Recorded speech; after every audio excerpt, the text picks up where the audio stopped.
मनचाहा वक्त कभी नहीं रुकता, तो अनचाहा वक्त कैसे रुकेगा। जी हाँ मेरे दोस्तों, एक बहुत ही ज़बरदस्त चर्चा हम लोगों के बीच में होगी, और वो चर्चा ये है कि वक्त की दो बातें हैं, एक अच्छी और एक बुरी।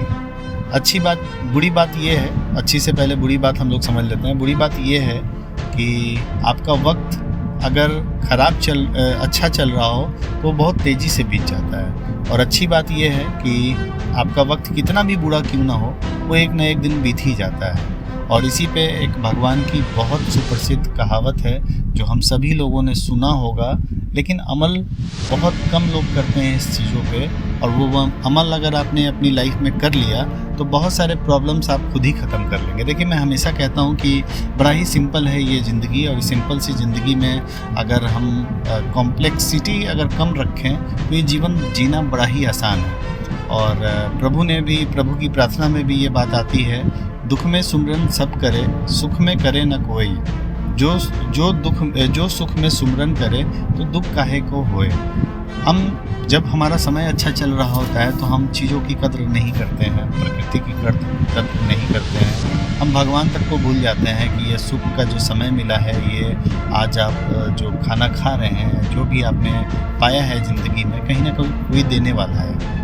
लेकिन हम अपने सुख के पलों में प्रभु को याद करना भूल जाते हैं। हम अपने सुख के पलों में थोड़े से अहंकारी हो जाते हैं, कुछ लोग बहुत ज़्यादा अहंकारी हो जाते हैं, और कुछ लोगों को ज़िंदगी पता ही नहीं चलता कि वो पूरी ज़िंदगी अपनी अहंकार में गुजार देते हैं। लेकिन वक्त का पहिया घूमता है, और जब आपके सुख के पल ख़त्म होते हैं तो जाहिर सी बात है कि सुख और दुख जीवन के दो ही पहलू हैं। और ये संसार बारंबार बनी है और हमेशा हमारे आपके न रहने के बाद भी बनेगी।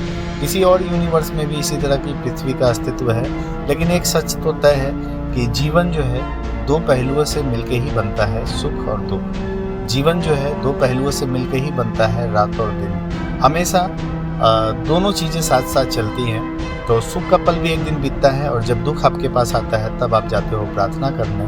तो आप खुद सोचो कि वो परमपिता हमारे लिए क्या करेंगे। उनका सिंपल सा ये चीज़ है कि अगर हम सुख के दिनों में भी प्रभु को याद करें, सुख के दिनों में भी हम इस जीवन के लिए धन्यवाद दें, सुख के दिनों में भी अगर हम सारी चीज़ों को अगर हम सही तरीके से लेके चलें, तो दुख की चीज़ें जब भी हमारे तरफ आएंगी तो ज़रूर, लेकिन वो बहुत हल्की हो जाएंगी, बहुत फिल्टर होकर हमारे पास आएगी, और हम अपनी एक अच्छी लाइफ बिता सकते हैं। तो हमेशा याद रखिएगा, वक्त बीत ही जाना है, चाहे अच्छा हो या बुरा।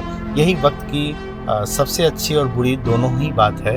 तो दोस्तों, अपने बुरे वक्त में आप सीखिए, और अच्छे वक्त में अपने आप को और भी अच्छा बनाइए, और भी मजबूत बनाइए कि आप अच्छे वक्त को इतना बेहतरीन तरीके से जिएं कि बुरा वक्त को आप आसानी से झेल जाएं। तो दिल से निकली हुई बात थी यार, अगर दिल तक पहुंच गई है तो देर किस बात की। ज़्यादा से ज़्यादा इस वीडियो को शेयर करिए, पहली बार आए हैं तो सब्सक्राइब करके जाइए। मिलता हूँ इसी तरह के टॉपिक के साथ अगले वीडियो में, तब तक के लिए जय हिंद, नमस्कार।